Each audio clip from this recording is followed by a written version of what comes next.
पाकिस्तान को गाली देते थे, पाकिस्तान छोटा सा गरीब था, कहते गरीब देश है, ये वो है दे, उससे भी इन्होंने मदद ली ना, इन्होंने ली 74 देशों से मदद ली, सऊदी अरब से मदद ली, श्रीलंका से मदद ली, पाकिस्तान चलो वो बड़े बड़े देश है, इनको पाकिस्तान को छोटा देश कहते थे, कहते कि हम ये इनको ये करेंगे, पाकिस्तान ऐसा गंदा देश, उसने बेचारे ने हमारी मदद की। और क्या चाहिए, उससे हमारी जीडीपी उससे भी घट के हमारी जीडीपी सबसे नीचे आ गई। क्यों आई? प्रधानमंत्री मोदी की वजह से आई, क्योंकि प्रधानमंत्री, दो सरकारें चलाने वाले दो ही बंदे हैं, एक प्रधानमंत्री और एक अमित शाह, ठीक है, जिनको अपने घर का पता ही नहीं है, हैं? जो कोरोना फैला ना, अगर ये इलेक्शन ना करवाते, ये इतने ये जुलूस जलसे ना निकालते, ये इतनी गैदरिंग ना निकालते, ये टाइम पे लॉकडाउन लगाते, जैसे पहली बार आया था तो इनको अलर्ट रहना चाहिए था ना। जब पहली बार कोरोना आया था ना, तब इनको मालूम नहीं था, तब इन्होंने अलर्ट किया। इस बार इनको पता था कि होगा, इन्होंने क्यों नहीं तैयार किया? ऐसे प्लांट्स क्यों नहीं तैयार किए? क्यों गरीब लोगों के माँ बाप को मारा गया? एक घर के दो जी, एक पति मरता है, बीवी को पता नहीं होता उसका पति मरा, उसको नहीं पता चलता, कोई दूसरी बार में मर रही है, वो ऑक्सीजन नहीं मिल रहा उसको, क्या क्या हो रहा है हमने अपने। आप देख रहे हैं न्यूज़ सैर इंडिया और मैं हूं अरफाज अहमद डैंग। अभी हम नरवाल पंचायत में हैं और वार्ड नंबर 7 के पंच गगन कुमार जी हमारे साथ मौजूद हैं। इनसे जानने की कोशिश करेंगे कि इस कोविड-19 लॉकडाउन के दौरान एडमिनिस्ट्रेशन की तरफ से या NGOs की तरफ से इनके वार्ड में जो है क्या कुछ फैसिलिटीज़ जो हैं वो मुहैया करवाई गई। सर स्वागत है आपका न्यूज़ सैर इंडिया में। भैया नमस्कार अरफाज भैया। तो सर इस लॉकडाउन में, पिछले लॉकडाउन में तो बल्ला साहब ने हमारी बड़ी मदद की थी, हम शुक्रिया अदा करते हैं बल्ला साहब का कि पिछले लॉकडाउन में तो उन्होंने आटा शाटा वगैरह जो भी दिया था तो पहुंचा हमें, तहसीलदार वगैरह से भी, जो बाहर के लोगों को भी तहसीलदार साहब ने आटा प्रोवाइड कराया था, चावल प्रोवाइड किया। पर इस कोरोना काल में तो एक महीना 1.5 महीना होने लगा, तो अभी तक कोई एडमिशन की तरफ से, कोई वीडियो ब्लॉग की तरफ से, हमें पंचायत की तरफ से कोई कुछ फैसिलिटी नहीं है। तो ऐसे हमारे ऊपर मेम्बरान बना दिए, पंच बनाए, BDC बनाए, DDC बनाए, DDC को इतना बड़ा ओहदा दिया, वो गवर्नर साहब ने, एडमिनिस्ट्रेटर केंद्र सरकार ने बोला कि ये MLA MP हैं, तो MP MLA तो हमें दिख नहीं रहे कोई भी, ठीक है ना। बाकी तो सरकारें तो नहीं है कोई, चलो इधर तो हुआ कि हमारे DDC मेंबर या BDC मेंबर ही इस वक्त निकलते बाहर, तो चलो हमें पंचों को भी, छोटे वाले हम तो क्या छोटे छोटे पंच हैं ना, तो हमें भी कोई फैसिलिटी मिलती। तो सरकार नाम की कोई आपके पता कोई चीज़ ही नहीं है। इनके BJP वालों को जाओ तो कहते हैं हम सरकार में नहीं है, केंद्र में इनकी सरकार है, LG इनका है, तो बाकी ये कहते हैं हमारी सरकार ही नहीं है। महीना 1.5 हो गया, लोग भूखे बैठे हैं, काम पे नहीं है किसी को। उन्होंने लोगों ने किसके पास, पंच के पास ही जाना ना, जहाँ जो चुनिंदा लोग हैं उनके पास ही जाएंगे। तो लोगों ने फैसिलिटी कोई है नहीं, लोगों ने हमारी जान खानी है, तो हमने किसकी खानी है। गगन जी, अगर आपके वार्ड की बात की जाए तो आपके वार्ड में ज़्यादातर लोग जो हैं कौन से कैटेगरी से बिलोंग करते हैं? ये सारे तकरीबन ज़्यादा बाढ़ भी काफ़ी, आपको पता ही, आपने 2-3 बार इंटरव्यू पहले भी किया, आपको पता है ये काफ़ी बड़ी बाढ़ है, तो पॉपुलेशन भी ज़्यादा है इनकी। ये ऐसी कैटेगरी थोड़ी छोटे, जो छोटा तबका होता है, दिहाड़ीदार बंदे हैं। जो देखो आपका महीना 1.5 हो गया आपके साथ है, पता ही है, जो है इधर से नौकरी वाले कितने बंदे होंगे, 4-5 घर होंगे, वो अपना उनका गुजारा चल रहा है। ये कुछ ऐसे लोग थे कि जो सुबह दिहाड़ी लगाते थे, शाम को वो आके खाते थे, उनका क्या करना है? वो मेरे पास आएंगे बेचारे, तो मैं क्या करूँगा? मेरी बात सुनो ना, अब महीना 1.5 हो गया, हमारी भी कौन सी नौकरी है, हमारी सैलरी कितनी है, 1000 रुपया, हम क्या दे सकते गरीब बंदे, ठीक है। तो पिछली बार की अगर हम बात करें तो हमने यहाँ पे जब कवरेज भी किया था, एडमिनिस्ट्रेशन की तरफ से भी जो यहाँ पे आटा चावल राशन वगैरह, तेल हल्दी मिर्ची बांटा गया था, काफ़ी बार हमने यहाँ पे कवरेज की, और NGOs की तरफ से भी काफ़ी यहाँ पे राशन बांटा गया। तो इस बार की अगर हम बात करें तो एडमिनिस्ट्रेशन की तरफ से या NGOs की तरफ से कोई राशन वगैरह कभी कुछ मुहैया हो पाया? सर मेरी बात सुनिए, पिछले बारी तो बल्ला साहब का, मैं क्या बल्ला साहब जैसे हमें बंदा नहीं मिलेगा कोई भी, वो भगवान का रूप है। ये नहीं कहना कि हम कांग्रेस की तरफ से बोल रहे हैं या कांग्रेसी पंच हूँ, लोग तो ये बोलेंगे कि ये कांग्रेस का पंच है, बल्ला साहब की इज्जत करेगा। मैं ये नहीं कहता कि खाली बल्ला साहब ही, देखो कि बीजेपी सरकार फेलियर है, जो इनके MLA हैं वो फेल हैं। आपको पता सुंदरबनी में जुगल किशोर की क्या हालत हुई, उसकी अपना रविंद्र रैना जी की क्या हालत हुई, उनकी कॉन्स्टिट्यूंसी के लोगों ने, BJP के मैंडेट वाले लोगों ने उनको जूते लगाए उधर जाके, ठीक है। पहला नंबर तो जी इनको पता ही नहीं कि सरकार कैसे चलती है, कैसे नहीं, इनको कोई पूछता ही नहीं है। जतिंदर सिंह बैठे हैं, वो दिल्ली में बैठे हैं, उनको डॉक्टर फरूखुल्लाह ने 1 करोड़ रुपया 40 लाख रुपया दिया ना, तो ये कहाँ बैठे हैं? हमने भी तो MP का वोट दिया, अब मैं पंच बनाऊँ, मुझे किसी BJP वाले वोट नहीं दिया, मैं BJP वाले का काम नहीं करता, आटा बांटा पूरे BJP वाले को भी दिया, पूरी बेल्ट को दिया। वो अपना जुगल किशोर जी जीते, वो नहीं आ सकते इधर आके, दौरा नहीं लगा सकते। वोट लिया BJP वालों ने, MP का वोट दिया इन्होंने, क्यों नहीं दिया? 200 वोट तो गया ना। ये बीजेपी वाले फेलियर है। इनको क्या करना चाहिए, इनको सरकार चलाना नहीं आती है। इनको बल्ला साहब को एक लेने चाहिए, एक वो अपने सलाहती साहब लेने चाहिए, हर्षदेव से ऐसे पुराने लीडर लेने चाहिए, 5-10 की टीम बनानी चाहिए। एक आधा इनका भी उल्लू बिठाना चाहिए बीच में बीजेपी वाला का।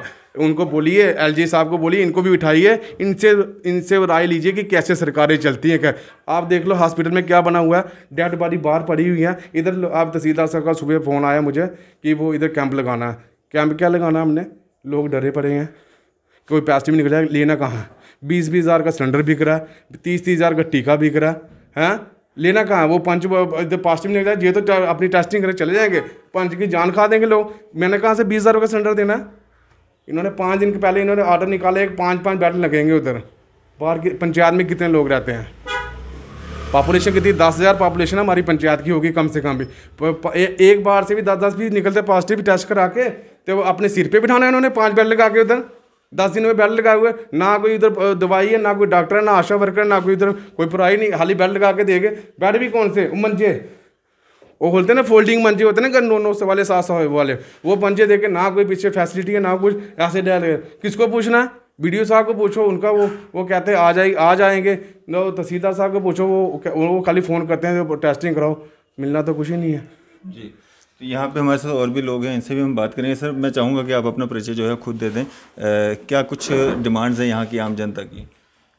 सर मैं परसराम बलोरिया रजीव नगर का प्रेसिडेंट हूँ। जनाब गल ये है कि यहाँ की जो फैसिलिटीज़ कहाँ मिलनी है हमें, क्योंकि ये स्लम एरिया है। गवर्नमेंट ने घोषित किया हुआ है कि ये स्लम एरिया है और आम सबसे ज़्यादा गरीब लोग जहाँ रहते हैं। इस वक्त सबका कारोबार जो है वो बिल्कुल ठप है और अपने घरों में बैठे हुए हैं। लेकिन 1.5 महीने से हमें कोई भी गवर्नमेंट अधिकारी यहाँ नहीं मिला किसी हेल्प के लिए। हाँ ये चीज़ ज़रूर है कि राशन कार्ड पर जो राशन आया है वो इन लोगों को मिला है, बाकी कोई भी किसी किस्म की मदद या कोई सैनिटाइजर या कोई सफाई या कोई किसी NGO वगैरह किसी की मदद कोई नहीं हुई। दूसरा नंबर, यहाँ के जो बीच में एक नाला गुजरता है, क्योंकि ये लोग वहाँ तभी से उठा के जहाँ खड्ड में डाल दिए थे। अब ये कि नाला है, उस वक्त गवर्नमेंट ने कहा था हम आपको पूरी फैसिलिटीज़ देंगे। इस नाले में इतना गंद है, इतना गंद है कि आदमी अपने घर में भी नहीं बैठ सकता। तो यहाँ पर भी सफाई पिछले दिनों में इन्होंने कहा कि हम नाले साफ़ करेंगे, ये करेंगे, वो करेंगे, और जहाँ पर कोई ऐसी सफाई नहीं हुई, जहाँ कोई सैनिटाइजर नहीं हुआ, कोई गवर्नमेंट अधिकारी ने किसी की तरह की भी कोई हेल्प नहीं है। और आम लोग जो हैं वो गरीब हैं, वो यहाँ से बाहर नहीं निकलने देती पुलिस, वो रोड पर नहीं जा सकते। अगर कोई जाता है तो चोरी छुपे जाता होगा इधर उधर से, तो ये वो लोग हैं। दूसरा, जो अभी गवर्नमेंट ने एक मुहिम चलाई थी कि 18 से ऊपर 40 साल तक जो टीका वगैरह लगाना है, लेकिन यहाँ पर एक आदमी को भी टीका नहीं उपलब्ध किया गया है। और जहाँ पर इतनी घनी वादी है, नज़दीक लोग और ऐसे बिल्कुल इकट्ठे लोग, जहाँ घर में बना एक एक कुल्ला है, एक एक घर है, एक एक कमरा है, तो सारे इकट्ठे गलियों में घूमते हैं। लेकिन जहाँ पर गवर्नमेंट की नजरी नहीं है, क्योंकि ये लोग इंसान ही नहीं है, क्यों गरीब तो हैं। जुर्म तो ये है कि ये लोग गरीब हैं, बस दिन को कमाते हैं शाम को खाते हैं। अब दिन को तो बाहर जाना नहीं पड़ता, तो अब घर में ही सोए रहते हैं। तो ये हालत बहुत मुश्किल है। अगर जहाँ पर 1-2 भी पॉजिटिव आया तो ये इस एरिए की कोई पहचान नहीं होगी कि कितने बाहर गए और कितने मर गए। तो इसलिए हम ये कहते हैं गवर्नमेंट को कि जितना जल्दी हो सके जहाँ की सफाई और जो टीका उपलब्ध है, वो जो 18 साल से ऊपर के बच्चों को जो टीका लगता है वो लगाया जाए। जहाँ पर कोई डिस्पेंसरी उपलब्ध नहीं है, अगर जहाँ से टीका लगाने के लिए बठिंडी में जाना पड़ता है तो वहाँ लोग धक्के मारते हैं, क्योंकि वहाँ पर भी बस्तियाँ हैं, वहाँ के लोग वहाँ पहुँचे होंगे। रजिस्ट्रेशन कोई नहीं है। अभी इन्होंने रेलवे स्टेशन में टीके लगवाए, हर जगह पर इनके सेंटर उपलब्ध हैं। क्या राजीव नगर में कम से कम 5-6 हज़ार आदमी रहता है, तो यहाँ पर कोई सेंटर नरवाल एरिया में नहीं लगा सकते थे? बिल्कुल वो नहीं इन्होंने लगाया। तो ये गवर्नमेंट की फेलियर है, क्योंकि गवर्नमेंट की नज़र गरीबों पर नहीं है। तो अब मैं क्या कहूँ, इससे ज़्यादा हम कुछ कह नहीं सकते। अगर ज़्यादा कहेंगे तो हो सकता है कि हमें भी दाग लगा देंगे, ये किसी पार्टी के साथ इन्वॉल्व हैं।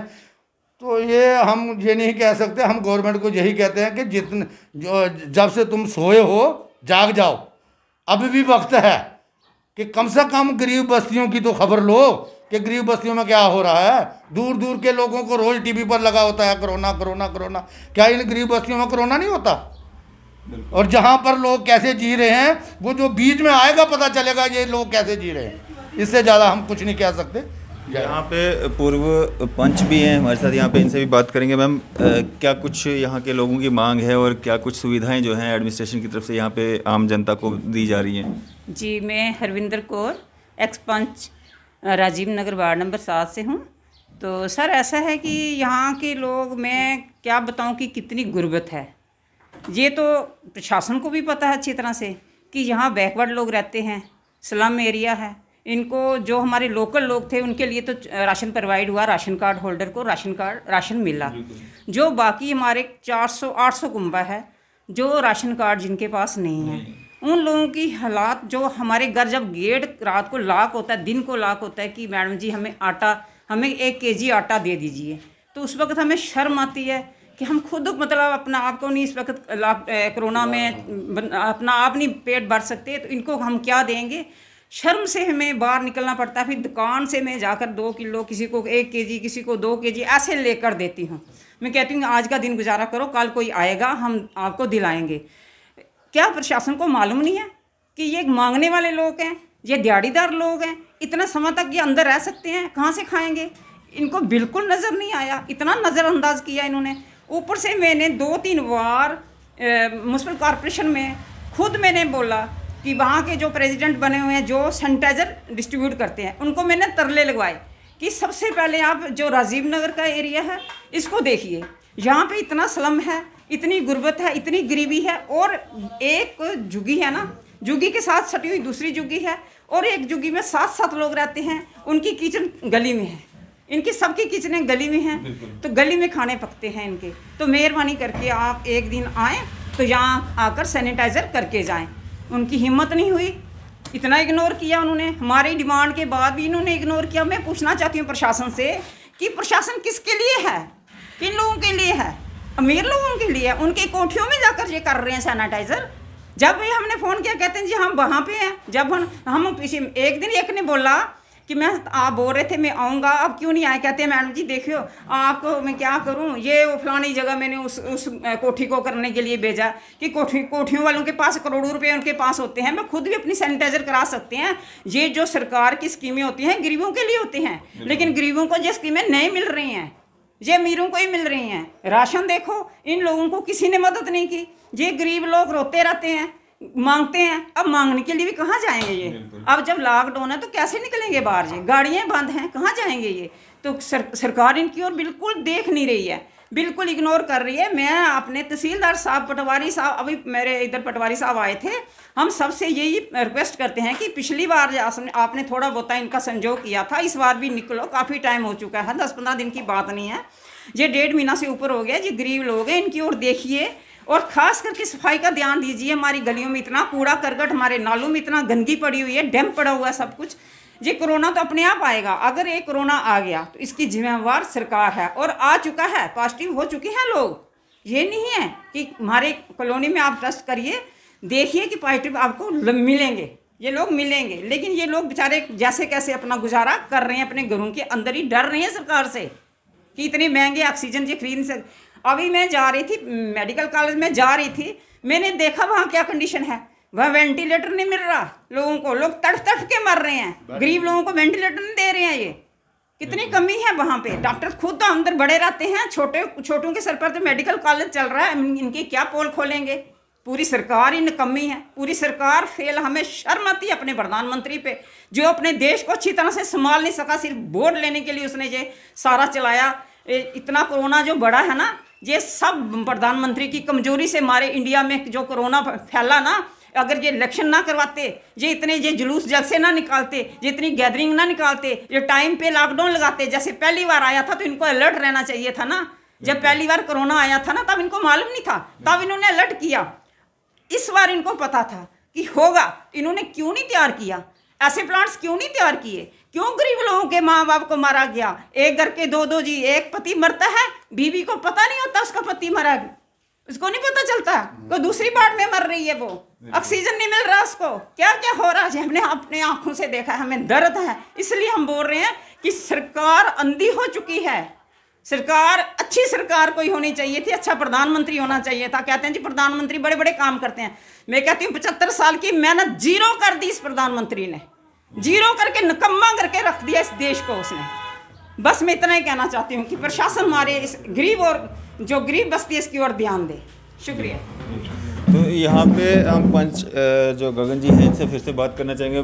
गगन जी, जिस तरह से बीजेपी जो बड़े बड़े दावे कर रही है कि गरीब आवाम के लिए जो है बड़ी सारी स्कीमें लाई गई हैं, राशन कार्ड धारक जो हैं, बीपीएल राशन कार्ड धारक, उनको राशन दिया जा रहा है, तो ये जो दावे हैं वो कहाँ तक सच हैं? अरफाज भैया मेरी बात सुनिए, जब वो कहते हैं ना, कहना नहीं चाहिए कि एक डोगरी में अल्फाज है, जब कुत्ते की मौत आती है वो मस्जिद में जाके मूतता है, ठीक कहते हैं ना, वो कोई ऐसी कहावत है। अब इनका भी यही टाइम आ चुका है, लोग इनको समझ चुके हैं पूरा, इनको लोग पूरा समझ चुके हैं कि आयुष्मान कार्ड इन्होंने पूरा रोला डाला कि वो प्रधानमंत्री के फोटो तक छपवाए आयुष्मान कार्ड लेके जाइए उधर हॉस्पिटल में धक्के मार के बाहर निकालते हैं, ठीक है।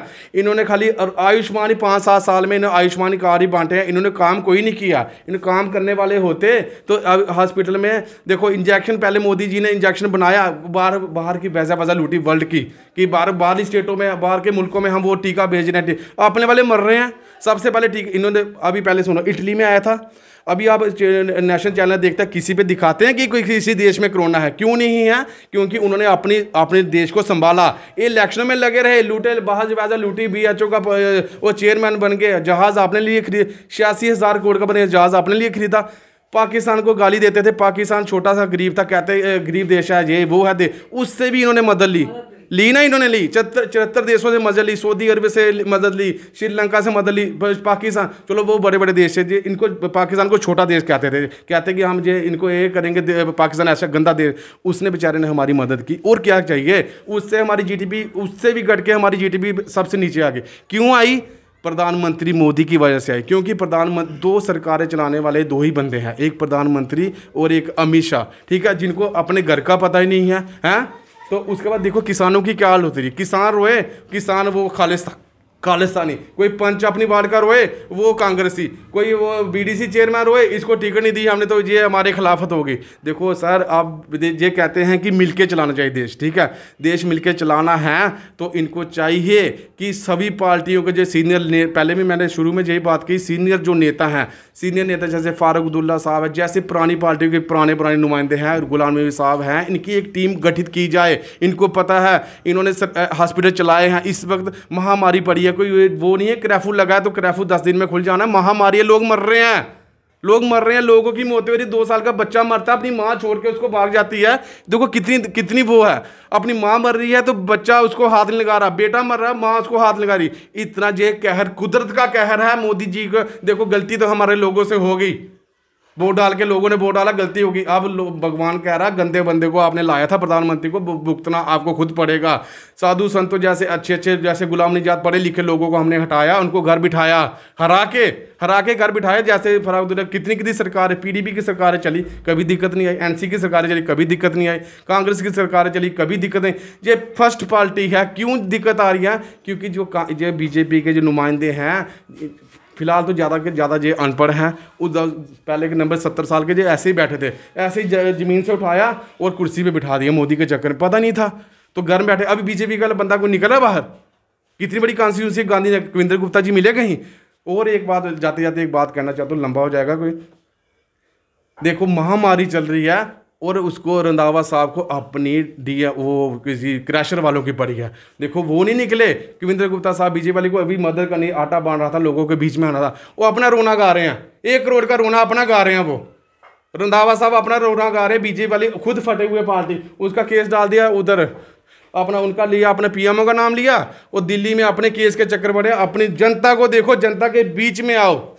हम पंचों ने क्या करना है? हमें पंचों को तो ऐसे जैसे वो बीगी बिल्ली होती है ऐसे बना के रखा है, ना वहाँ जो घर का रखा, ना बाहर का रखा है, ना घर बाहर निकलते लोग आटा मांगते, चावल। मैडम वाली बात सही है, मैडम बेचारी किलो देती। कभी एक दिन मेरे पास आ गई औरत, आ गई कह रही हम मैडम के पास गए, उन्होंने 1 किलो आटा दिया। वो भैया घर में आटा नहीं है, वो नहीं है। मैं देखो, मैं क्या आटा तो नहीं देता। आखिर बच्चे की दवाई, मैंने 200 रुपये निकाला बच्चे को दवाई के लिए दिया। उसके बाद देखा 10-20 लेडीज़ और आ गई। मैं क्या करूँगा?